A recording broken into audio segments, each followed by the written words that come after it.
દરેક વ્યક્તિએ પોતાના મનનું પરીક્ષણ કરવાનું છે કે એનું કેન્દ્ર શું છે. ગાંધીજીનું કેન્દ્ર અહિંસા હતું.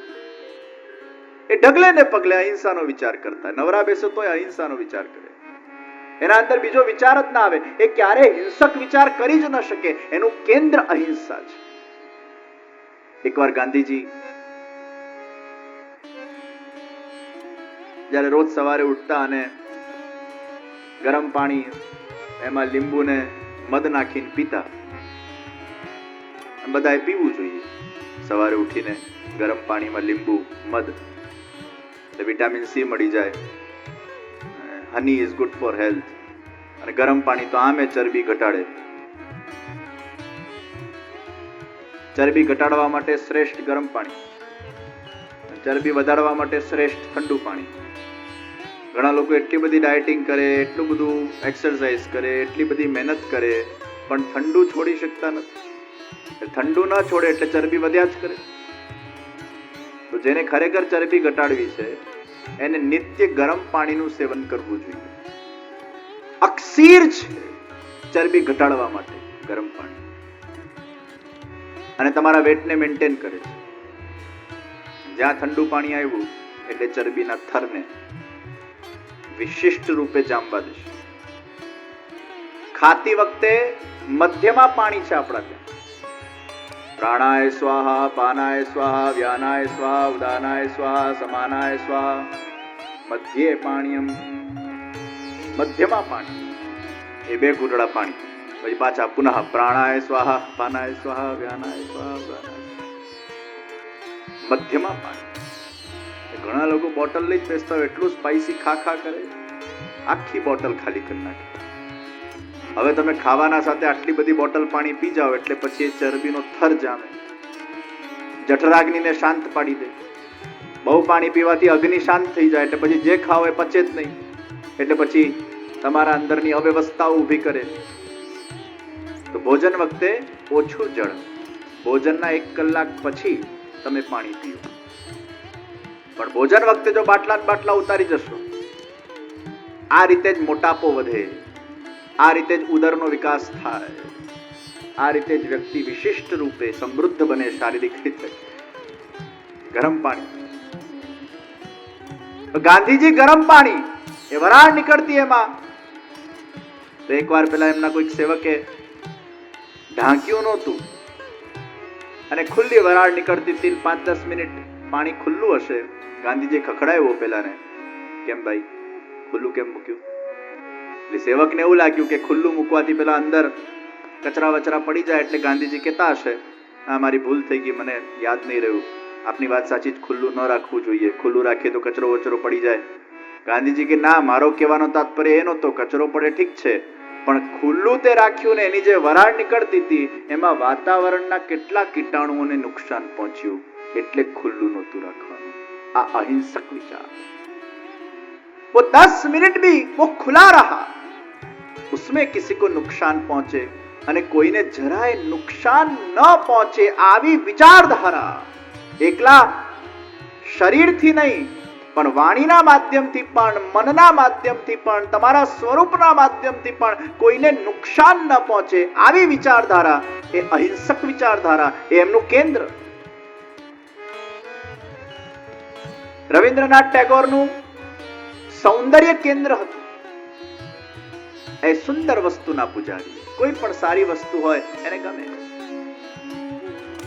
સુંદરતા उसको इतनी प्रिय थी. પણ એમની સુંદરતા એટલે એવી નહીં કે કોઈ પણ આકર્ષણીય વસ્તુ હોય અને એમાં બની જાય, એવું નહોતું. સુંદર વસ્તુ એમને ગમતી. અને સુંદરતાથી ખાલી શારીરિક સંબંધ નથી હોતું. વ્યક્તિનું રૂપ સુંદર હોય, વ્યક્તિના વિચાર સુંદર હોય, વ્યક્તિના ગુણ સુંદર હોય, વ્યક્તિનો આત્મા સુંદર હોય, વ્યક્તિની આભા સુંદર હોય, વ્યક્તિની પ્રેઝન્સ સુંદર હોય, व्यक्ति कंपनी सुंदर होए। सुंदरता का अर्थ यानी केवल शुष्क भौतिक आकर्षण का विषय नहीं है। सुंदरता यानी हर एक के अंदर अच्छाई देखना। तो हमारा केंद्र क्या होना चाहिए? सत्य यानी परमात्मा, शुभ और सुंदर। આ ત્રણ જેનું કેન્દ્ર બની જાય અને તમારા ખાલી સમયમાં તમને એવા વિચારો આવ્યા કરે, નવરા પડીએ અને પછી કોઈના નિંદા કરવાના વિચાર આવે એટલે અશુદ્ધિ છે. પણ નવરા પડીએ અને કોઈકની સારી વાતોને યાદ કરીને એને વાગોડવાનું મન થાય, સત્સંગમાં શ્રવણ કરેલા વિષયને વાગોડવાનું મન થાય, કોઈકની સારાઈને વિચારવાનું મન થાય, આ પ્રમાણે જ્યારે તમારા અંદરની એક વ્યવસ્થા ગોઠવાય ત્યારે સમજો તમે રાઈટ ટ્રેક પર છો. પણ અગર તમારા અંદર ધન, યશ અને કામ આના વિચારોનું અતિક્રમણ થાય છે, નિશ્ચિત ધનની જરૂર છે, યશની જરૂર છે, કામની જરૂર છે, પણ એના જરૂરિયાત કરતા પણ અગર એનો ઉપયોગ થવા લાગે ત્યારે એ વસ્તુ પોઈઝન થાય છે. ગોળી ખરાબ નથી, પણ 10 ગોળી એક સાથે લો ત્યારે પોઈઝન બને છે. એમ ભોજન પણ ખરાબ નથી, પણ અતિ ભોજન એ ખરાબ બની જાય છે. એમ યશ, ધન કે કામ ખરાબ નથી, અતિશય જ્યારે વ્યક્તિ એનો વિચાર કરવા લાગે ત્યારે પોઈઝન બની જાય છે અને તમારા માનસને વિકૃત બનાવી નાખે છે.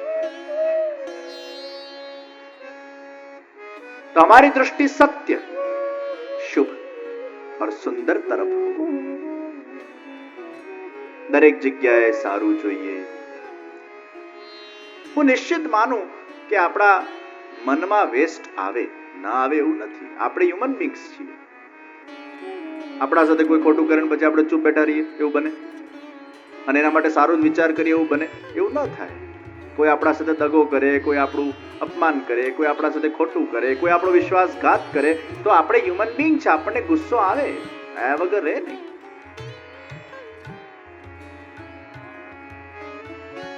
પણ એ ગુસ્સાને ભરી રાખવાથી આપણે આપણા મનને વધુ વિકૃત બનાવીએ છીએ.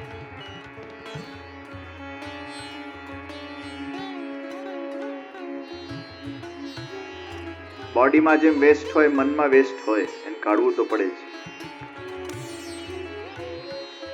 બોડી વેસ્ટને આપણે એકાંતમાં કાઢીએ છીએ, સીધું ગટર લાઈનમાં જતું રહે છે. તો મનના વેસ્ટને પણ એકાંતમાં કાઢવું પડે અને સીધું ડ્રેનેજમાં જતું રહેવું જોઈએ. એ મનના વેસ્ટને બધા સામે કાઢતા નહીં તો વાતાવરણ પ્રદૂષિત થઈ જશે, વાતાવરણ વેખરાઈ જશે, વાતાવરણમાં ગંદકી ફેલાશે. અરે આપણા ઘરમાં કોઈ આવીને કચરો નાખે એ આપણને જરાય પસંદ નથી, તો આપણા મનમાં કોઈ કચરો નાખી જાય એ આપણને કઈ રીતે પસંદ પડે? ઘરમાં કચરો નાખે તો આપણે એના સાથે ઝઘડવા જઈએ, તો આપણા મનમાં કોઈ કચરો નાખવા આવે તો એને સ્પષ્ટ કહી દેવું કે હું આ કચરાઓથી દૂર રહેવા માંગુ છું, મહેરબાની કરીને આ કોઈ કચરો મારા અંદર નાખતા નહીં, મારા અંદર પ્રદૂષણ ફેલાવતા નહીં, આ નિંદાઓથી મારે દૂર રહેવું છે. કોઈને જે કરવું હોય કરે, પણ મને કોઈની નેગેટિવિટી સાંભળવી નથી. I am least interested in those wastage of things. કોઈ આપણું મન બગાડી જાય, પાછા આપણે રોચકતાથી શ્રવણ કરીએ. તમે એને કચરો ફેંકવા દેશો તો એને કચરો ફેંકવાની મજા આવશે, પણ તમે જો એને રિસ્ટ્રિક્ટ કરી નાખશો નહીં થાય. અને આપણા મનનો એક સ્વભાવ છે કે આપણને જ્યારે આમ બહુ ઉકળાટ થાય ને એટલે કાઢવા તો જોઈએ જ. પછી બહુ તમે આમ સાધના કરતા હો, ઠાકોરજીની સેવા કરતા હો અને એને પચાવી શકો તો બહુ સારી વાત છે, પણ મોટા ભાગના લોકો પચાવી શકતા નથી. એનો અપચો જ થાય, કાઢવું જ પડે, એને વોમિટ તો કરવી જ પડે. તો તમારે એકાદ બે મિત્ર રાખવાના તમારા સાથે, એકાદ બે મિત્ર કે આમ ક્યાંક તમને કોઈનાથી ખોટું લાગે ને તરત એને ફોન કરીને બ્લા બ્લા બ્લા બ્લા બ્લા બ્લા કરી નાખવાનું, ઓકી દો, આખો કાઢો. એકાદ બે મિત્ર સામે કાઢ નાખો. આ ભરાતું રહે ને તો ક્યાંક નીકળશે, નહીં કાઢો તો પાછું એ ક્યાંક તો નીકળશે જ. બોડી વેસ્ટ કાઢવું પડે, એ મન વેસ્ટ કાઢવું તો પડશે. એકવાર બોસે પોતાના અકાઉન્ટન્ટને ખખડાવ્યો, કારણ કે બોસનો એના પત્ની સાથે ઝઘડો થયો હતો.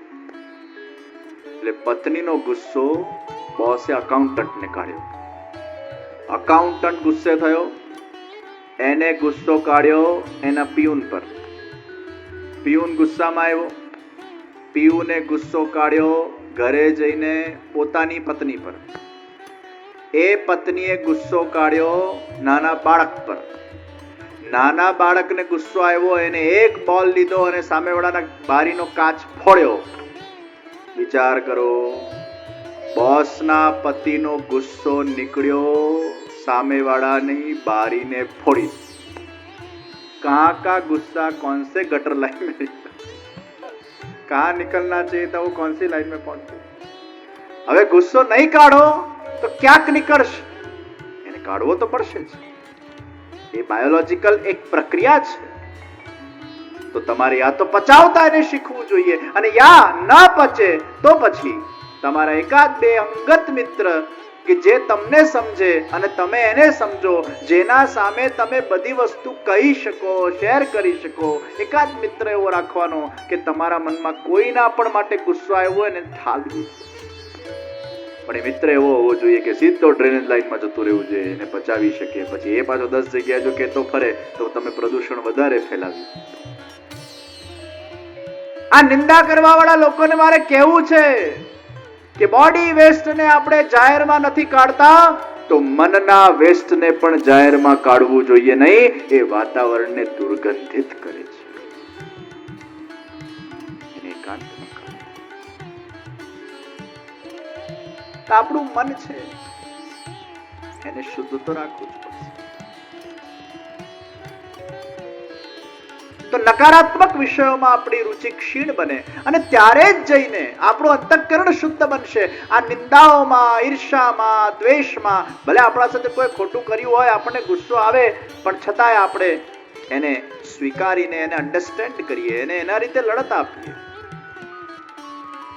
પણ એના વિચારથી આપણા મનમાં અશાંતિ પ્રગટ થાય એટલે એનો અર્થ એ થયો કે તમારા અંદર ઈર્ષા અને દ્વેષ એ તમને જ પોતે અશાંત કરે છે, તમારા જ મનને વિચલિત કરે છે. તો આપણે એવી ઈર્ષા શું કામ રાખવી, એવો દ્વેષ શું કામ રાખવું જે આપણને જ અપ્રસન્ન કરતું હોય? એને તો કોઈ ફરક નથી પડતો, ફરક આપણને પડે છે.